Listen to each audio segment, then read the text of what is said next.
Welcome to Building My Legacy podcast. This podcast is designed for leaders and entrepreneurs who want to leave a legacy and will provide strategies that focus upon key elements for legacy creation, determining your desired impact and its benefit, increasing your legacy's reach by engaging key stakeholders, planning, prioritizing, and executing. Here's your host, Dr. Lois Sonstegard. Welcome, everybody, to today's Building My Legacy podcast. I have with me today Cory Lee. Cory Lee is a executive director for the John Maxwell Team. He does work with businesses and with entrepreneurs, with leaders, looking at how do they build growth, focusing on three things, which I find fascinating because it's not what we often talk about. So it's faith, family, and fitness. So growth centering with a balance on those three things. Cory, what got you into what you're doing and what propelled you into that perspective? Yeah, well, Lois, I just want to say thank you for the opportunity to come and share. I'm excited about our conversation today. So, like you said, I am with the John Maxwell Team, and I do leadership training development, all those awesome things. But really, what got me there was my wife and I. Can I just pause? I realized I have my background on, and I have it on when I have individual meetings with people. I try not to do it when I'm doing a podcast because I think people will start to read what's behind me instead of listening to you. So if you'll just let me start over again, I want to get rid of the screen for you. And I don't know if I can do it without exiting and having to re-enter. So just a moment. Okay, no problem. I've been on video with people all day today. Oh, wow. So and then you do coaching as well? Pardon me? And you do coaching as well, it sounds like? You know what? No, actually, I'm on for the next several days looking at, I may have figured it out without exiting. Very good. There we go. It's a training that I'm doing. Predictive index, do you know about it?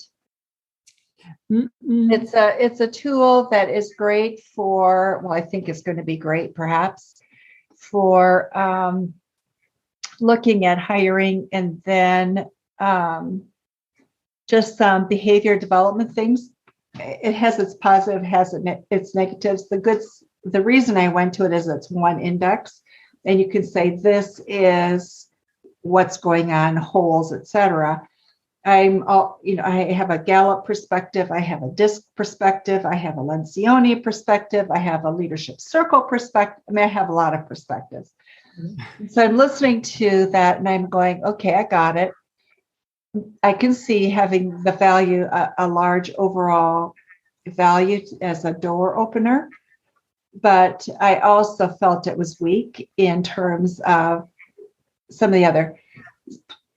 John Maxwell uses DISC, and I do MBTI too. MBTI has 16, variants that you have to look at. And I think anytime you get into several, people can't remember. That's why I keep going back to DISC. Lencioni uses MBTI, but he'll also use DISC. I tend to find people will use DISC with Lencioni more than MBTI, because if I say to somebody, who are you? And their MBTI, they'll go, just a minute, I think I'm a I, and then what was the next letter? Was it an N or was it a T? No, a T is the third letter, so you go, okay, well, that didn't do any good. If you can't remember, it doesn't do any good, right? So anyway, it's a 4-day training for this, and I think it'll be useful, but I think it won't be all of what I wanted it to be. So I gotcha. But that's life. Yeah. I'm with you. That's why I like DISC. Yeah, I like all the other ones too, but I love the way you said it, an entry door. Yeah. Yeah, it's an entry door. Okay, starting over. Welcome, everybody, to today's Building My Legacy podcast. I have with me today Cory Lee. Cory is an executive director for John Maxwell and his team. So he works with businesses who are wanting to grow, but with three things in focus. And we don't generally put those three things in with corporate growth, but they're family, they are faith, and fitness. So Cory, just share with our audience, please, what got you into doing what you're doing and what drives you. Yeah, well, thank you, Lois. I appreciate the opportunity. I'm excited about sharing part of my story with you guys today and hope it adds value. So as you mentioned, I am an executive director with the John Maxwell Team, where I work with teams and organizations, businesses, and leaders. But my background is actually in the medical field. I'm a physical therapist assistant. And in a 5-year period of time, my wife and I, we built 2 physical therapy clinics. We had 4 gyms and had 3 kids. And at the end of that 5 years, we sold all the businesses, kept all the kids, and I transitioned to doing what I do now and absolutely love it. And what kind of drives me is developing other leaders who will go out and develop other leaders. I love that. I love impact. And that is my goal, is to see a life changed. As a real quick story, I was telling my wife the other day, I was working with 2 leaders, and both of them mentioned that, my spouse has even told me how much they've seen me change. And I love that. And that, to me, that's what drives me, is to see a life be transformed and changed for the good. So, yeah. So for the good, and you talk about that in relation to balance, right? And I think many times what we find is when people get to that end of career and they're looking at legacy, what impacts people's ability to really leave a meaningful legacy is they have maybe spent so much time doing what they're doing that their health is failing.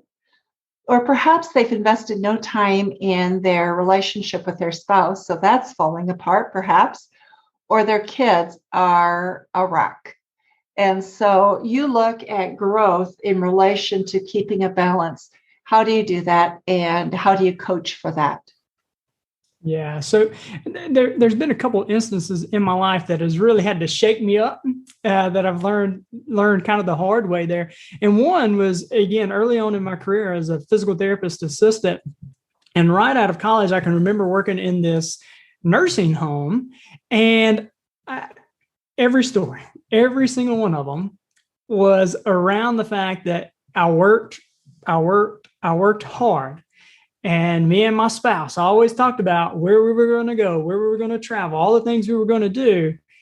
And then I retired, and now I'm here. And I just remember telling my wife, I said, I don't want to hold off life, right? I want to experience life in the moment, and also balancing that with saving for retirement and those kind of things. But if there's an opportunity, I want to experience life. And then the other thing was, you heard my story there where we were building all those businesses and had all the kids. And at the peak of that, my time was from 4:30 a.m. to about 8:30 at night in the gyms or at the PT clinic. And I can remember one day I was leaving our home, transitioning at 4:30 in the afternoon. And I was telling our oldest son good night. It was 4:30 in the afternoon. And he was about 5 at the time. And he looked up at me and he said, "Daddy, you go into your house?"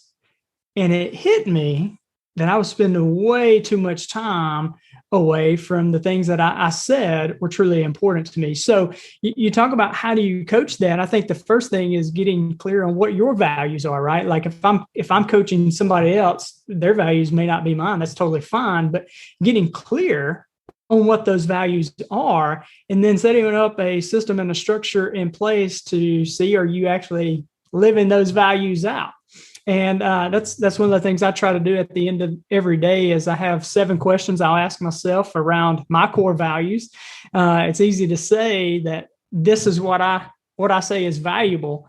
and then not actually do it. Right. So it's just a way to hold myself accountable. So those have been some things that have really helped me and some of the individuals I've been able to come alongside of and help them too. So what are the 7 questions you ask? You say that now, I'm curious. Yeah. So, well, again, these are mine, and yours or anybody else's may be a little bit different. So the first one I always ask is, what did God teach me? I'm a person of faith, and that's a core value of mine. And if it is, then I should be living that out in some way. The second one is, what did I learn today? So growth is very valuable to me, especially in what I do. I need to be growing, right? I need to be learning. So what did I learn today? The third one is, what was a win for the day? That kind of helps me stay grateful. I found it's very easy. I don't know about you. It's very easy to go through the day and just totally forget what happened throughout the day. Then I'll ask myself, did I lead my family well? And I use that's kind of subjective, obviously, but I at least start the question to ask myself, did I exercise? Was I wise financially? And then for me, the last one is, did I compromise? That's just a weakness for me sometimes, is procrastinating or doing just good enough. So that's a way for me to do a checkup. Did I compromise today? So those are my 7 questions. Thank you. So for you, Cory, as you work with businesses, what do you find are some of the biggest challenges leaders face today in their world? Yeah, a couple of things is, one, getting clear on what is most important and actually living that out. The other thing that I've big time seen is that most leaders, we're driven, right? We are driven, especially high level leaders who are big time driven. It's creating that white space, creating times to just kind of get away from everything, to mentally check out, to regroup, those kind of things. And one of the things we talk about in leadership many times is that you can't be at 100% all day, every day. You're going to burn out. But picking your spots to when you can be and when you do need to be at 100%. Like, I'm in this podcast talking with you and other leaders, I need to be at 100%. Now, there are other times in my day that I don't necessarily need to be at 100%. So what I have seen is being able to take that white space and take advantage of that white space, not allow the mind to control that. I think it's a huge need for leaders, and I see it's a big struggle as well. So when you do mastermind groups, Cory, is that part of what you focus on, or what is your intent with your mastermind groups? Yeah, it is a part of that. So one of the main focus of the mastermind group is to put leaders in an environment conducive to growth. When we were building our business, one of my biggest, I say frustrations, was I could go to the courses, I could go to the seminars, the webinars, I could read all the books, I could find somebody who could mentor me from a distance, but I didn't have an individual or a group of other leaders that I could go to, who I could ask questions, who really related to what I was going through, who could hold me accountable to the things I said that I was going to do, to my commitments, and then also who would really serve as guardrails when I said I wanted to grow my business, but not at the expense of my faith, my family, and my fitness. So it's really creating an environment where leaders are in an environment to grow. There's a specific environment for seeds to grow, the same way with leaders. And I've tried to create that. And that's one of the intentionalities behind that too. Yeah. So are your mastermind groups local, or do you do them virtually? How do you do mastermind groups? Yeah, so that's a great question. The ones that we do are virtual because we have men that are scattered all over America right now, and which is awesome. You know, you get guys that would never met each other otherwise, and develop that relationship and that bond, and they can call each other outside of that. So we meet virtually, and then we also get together twice a year at a leadership retreat, and that's part of being in the mastermind group. But yeah, we do it virtually, and it's been awesome. It's been great. I've loved it. So what's the focus of your mastermind group? What do people accomplish as a result? Yeah. So that's another interesting thing, is because each leader comes in there with a different focus. And each one of them come from a different background. And what's kind of cool about it is that each one of them are driven and they have a desire for growth.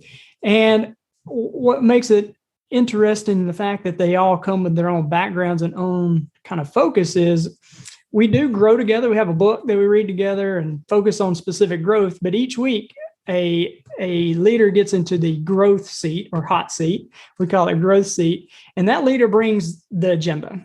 They're the one that brings their topic, their issue, their idea, or whatever it is. And it's all about them and their focus. And then you have 10 other guys or 10 other leaders in that group, helping them think into that situation, that idea, that scenario. So the main focus is growth and being intentional about that growth. And then the other things is your focus, and the guys or leaders in the group can help you accomplish that. So it's been really cool to be in a group with some smart, talented leaders who can help you think through those kind of things. So Cory, how do people find you? Yeah, so I'm on pretty much all the social media sites: Facebook, Instagram, LinkedIn, YouTube. But I've tried to create a specific landing page specifically for your listeners where I'll have links to all that. But I wanted to give 2 free downloads as well. And that landing page is CoryLeeLeadership.com/legacy. So Cory is CORY, Lee, leadership.com/legacy. And on there's one download is it's kind of a questionnaire to see how balanced your life is. We talked a little bit about that. And then the other one is a spousal survey. So you print that off, you hand it to your spouse, and your spouse fills that out. And the whole point there is to facilitate good conversation between you and your spouse. And I'll be honest with you, Lois, I was a little bit nervous allowing my wife to fill ours out, but it was great. It was great, and provided great conversation. So I want to do that for your listeners. So we will put information about that in the show notes for you, so you can easily access that when the podcast is complete. So Cory, tell me, what did you learn when you gave your survey to your spouse, to your wife, to fill out? Was it different from what you perceived yourself to be? What were your big takeaways? Yeah, there were actually 2 big takeaways. One, for me, I told you I was a little bit nervous, but actually there were some things that I do really well that I did not see. And there were some things that she wanted me to do that I had never even considered. So both were blind spots for me. And one was a good blind spot that I didn't even realize, that now that I know it, I can be more intentional about doing even better in that area. And then the other one is, it was an easy fix, but it was a blind spot. And I just think if we would have never had that conversation, that I would probably still be doing that to this day, and probably frustrating her too. So it was a great thing. She actually would not fill it out unless I gave her one to fill out for me, or for her. She wanted me to fill out one on her. And it was really good. It really, really was. I think it took our communication and our relationship to another level. So family, I think, is often one of the areas that we omit the most. Well, faith, probably also. Fitness, I think we talk about more in relation to leadership, but faith and family, not as much. So do you include that in your mastermind groups? How do you weave that through? What do you do in this PC culture of ours to be able to talk about it in a open way? Yeah. So I think the starting point there is creating a culture of honor, right? So I am a person of faith, so I'm naturally going to attract people like that. I'm going to naturally attract people like me, but we're very welcome to people of other opinions and other faiths. And we've had other people who are different. And again, if you've got a culture of honor, then you're not going to talk about each other. You're not going to bash each other, you're going to still try to build each other up with an understanding of that other person. But with that, there's an upfront conversation and upfront expectation, meaning that, we're all here for the purpose of growth and to grow. And, we're going to honor each other. We're not going to talk about each other. So I think having that culture of honor, I think the other thing too with the PC culture is just not allow yourself to get offended. It's okay, right? Like, so those are a couple of things that we actually talk about as a culture of honor, and just move beyond being offended and try to see things from other people's perspectives, Yeah. So I want to go back to leadership and the people with whom you work. As you work with your mastermind groups, Cory, what do you think is the biggest challenge or biggest barrier that leaders have from having the growth in their life and in their business that they really desire? Yeah. It was probably the same for me when I was first starting out, is understanding that John Maxwell even talks about it. He's got a law of the lid, basically, and understanding that I am the lid on my business. If I lead a team, understanding that I am the lid on that team, and that my team will never surpass my ability to lead them. But if I grow, then the potential of my team will grow as well. And another thing that's really helped me, and I've seen to help leaders as too, is kind of laced through the book, Extreme Ownership, taking ownership that everything rises and falls under my leadership. If I lead it, then I take ownership of that. Even if the lowest person on the totem pole, as you would say, fails, then that is still my responsibility. Did I train them up right? Did I provide them all the things necessary? Were there clear expectations? Is it the right person? So owning that, I think, is a huge, huge thing. Also understanding that it all starts and stops with the leader, that everything rises and falls on leadership. And if I'm the leader, it's under my responsibility. So with that in mind, one of the things that we are hearing more and more is the loneliness of the leader. That role is a very lonely role. So speak to that a little bit, if you would, please. Yeah, it is tough. And that's kind of where I found myself in our business early on too. Like I said, I didn't have the group of guys or a group of leaders that I could go to, ask questions, those kind of things. But as I reflect back, I put myself there. Like I did not come off the mountain, go down to the mountain and bring people with me. What I had done was I had developed a bunch of followers and not a bunch of leaders. So I think if it's lonely at the top, then I probably need to do a better job of identifying leadership potential in others and really cultivating the leadership within others.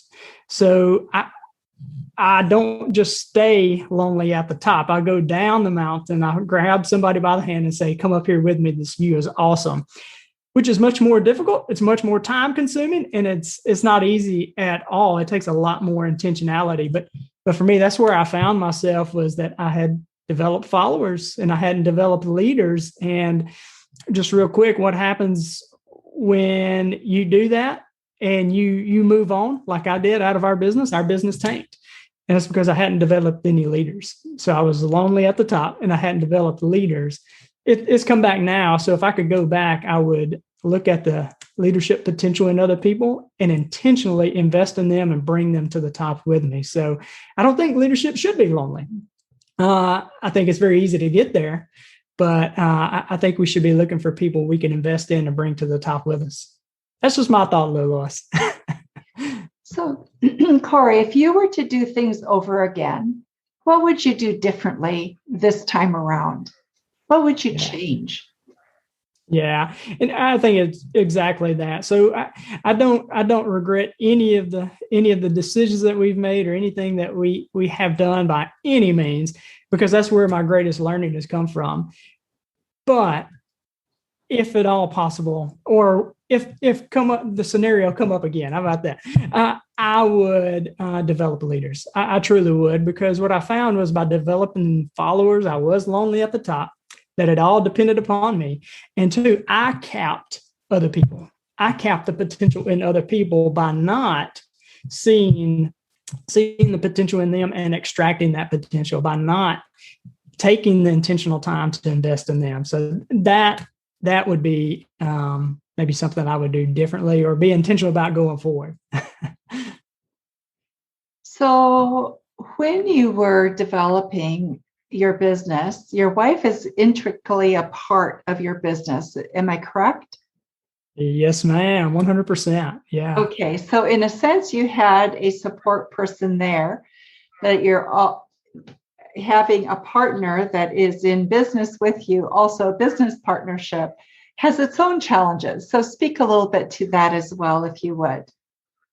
Yeah, it does. And I love working with my wife. That's something, she still does the physical therapy stuff, and I do this and we talk about, I'd love to be able to get back into doing something together, but it does, right? Because you've got the home life where you're trying to get kids and you're taking them here. And there's obviously some frustrations at times there, and happy moments there. And then there are times when you go into work but it's like, you have to put on that work hat, right? Like you have to separate that out. So if we weren't on the same page going into our business, and as we walked in the doors, it would not be fair for me to bring that same energy and that same emotion in to me treating one of our team members, or even a patient, with that attitude or with that energy and emotion. So very intentional about being aware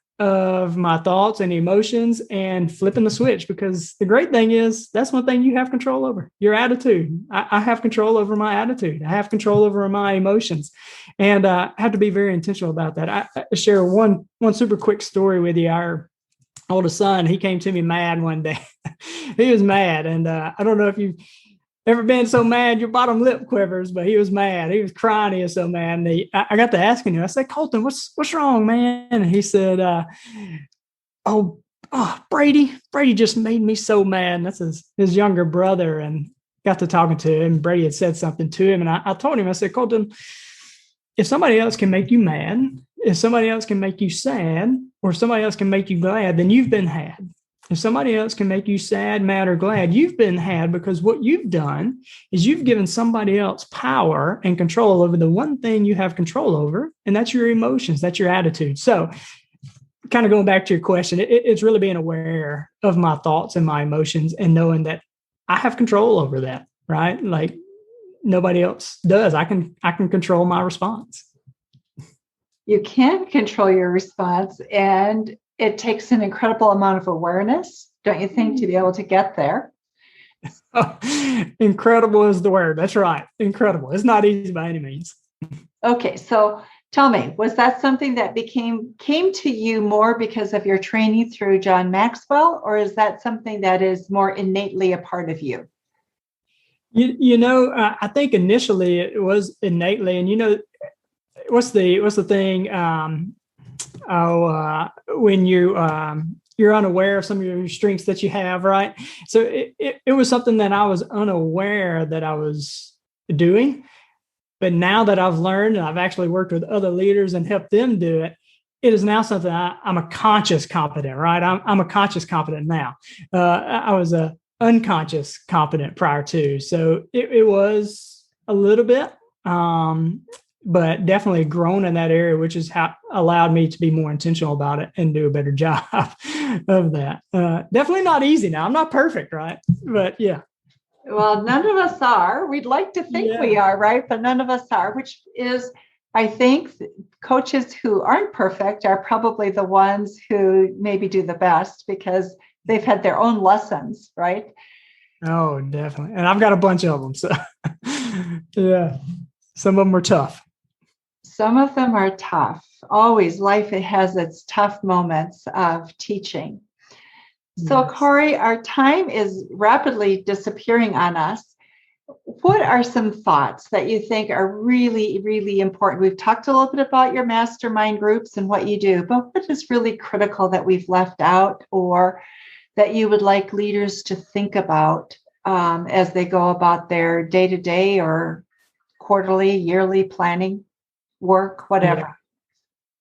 Yeah, I absolutely love what you're doing with the podcast of legacy. And I think that is the key in being intentional about it, not at some point in the future, but today, and being a river and not a reservoir. You want to be a river with all your experiences. You want to be a river with all the training and knowledge that you have, and always be mentoring somebody.